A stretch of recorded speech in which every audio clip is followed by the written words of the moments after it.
Bismillah, elhamdülillah, esselatu vesselamu ala nebiyyina Muhammed ve ala alihi ve sahbihi ecma'in. Amma ba'd.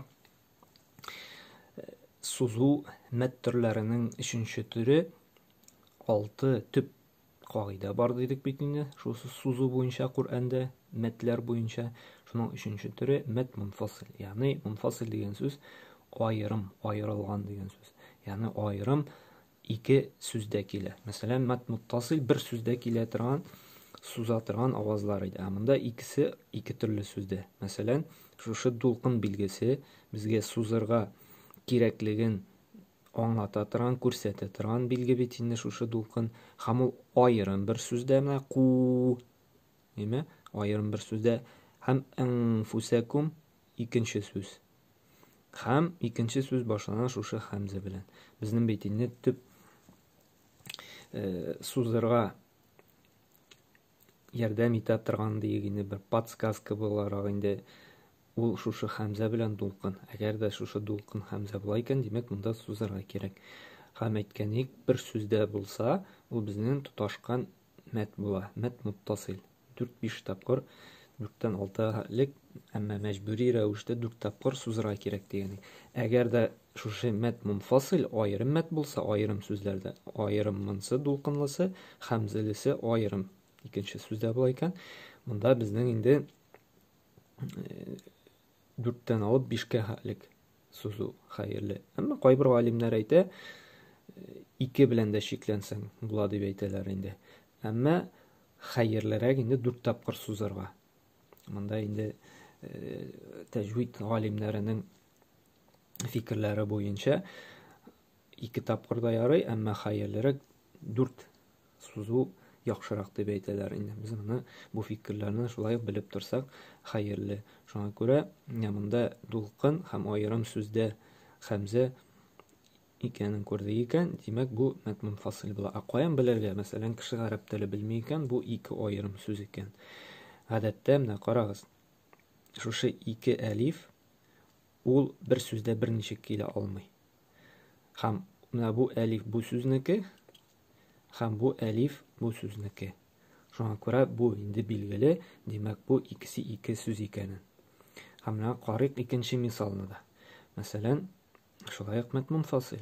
Дулкын килде бер сүздә, хәмзә килде икенче сүздә. Без нәрсә дидек? Ике әлиф бер сүздә килә алмый. Димәк, буларны менә шушы бүлә, ике әлифнең уртасы бүлеп тора икесе ике сүз икәнен. Һәм монда безнең инде ким дигәндә икән, әмма хәерлерәк 4 тапкыр сузырга кирәк. Ма амрахум. Монда да шулай. Менә дулкын аерым бер сүздә, хәмзә икенче сүздә. Һәм монда инде безгә нишләргә кирәк? Хәерле 4 тапкыр сузырга. Бима унзилә ма амрахум. Шулай без әле Куръанны менә карасак, анда киң таралган шушы мәт мунфасилләр, алар безнең Кафирун сүрәсендә бик ешшырый. Һәм без ул мисалны карарбыз. Менә барыбыз да белә торган Кафирун сүрәсендә карасак, монда менә мәт муттасил дә, мәт мунфасил дә бар. Мәсәлән, Кул я әйюһәл кафирун. Битенсе бер сүздә шулай бит. Монда дулкында, хәмзәдә бер сүздә. Монда инде мәҗбүри рәвештә безгә 4 тапкыр ким дигәндә сузырга кирәк. Шулай бит. Менә монда инде безнең килә мәт мунфасил.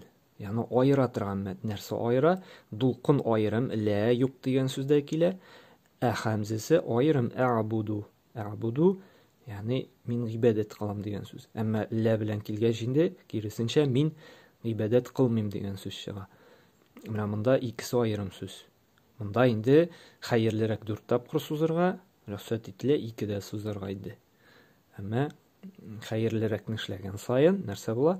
Камиллерәк, әҗерлерәк, саваплырак була инде. Шуңа күрә безгә камил рәвештә эшләсәк хәерле, яхшырак була. Һәм менә монда да карыйбыз. Вәлә, шулай аерым, шулай бит. Менә дулкыны аерым бер сүздә, ә хәмзәсе аерым. Бу була мәт мунфасил. Мәт мунфасил. 2, 4, 5 тапкыр сузсак була. Хәерлерәк менә 4 белән шикләник, 4 тапкыр сузу хәерле дип әйтик.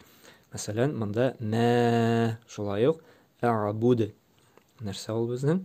Мәд мунфасил. Ни өчен мәд мунфасил? Мунфасил аерым дидек. Ни өчен аерым? Менә ике әлиф. Шулаймы? Ике әлиф бер сүздә килә алмый дидек. Мә аерым бер сүз. Хәмзә аерым бер сүз. Дулкын һәм хәмзә. Хәмзә аерым бер сүздә, дулкын аерым бер сүздә. Димәк, монда 4 тапкыр сузу хәерле. Бу була мәд мунфасил. Вәлә шулай ук. Менә хәмзә аерым сүздә, дулкыны аерым сүздә. Монда да шулай ук. Монда да шулай ук. Һәм инде монда юк. Менә бу булды безнең мәд мунфасил кагыйдәсе. Моны инде безгә искә калдырып, Кур'ан укыганда кулланырга кирәк. Субханакалла бихамдик ва ашһаду ан ла илаха илля ант ва астагфирука ва атубу илейк.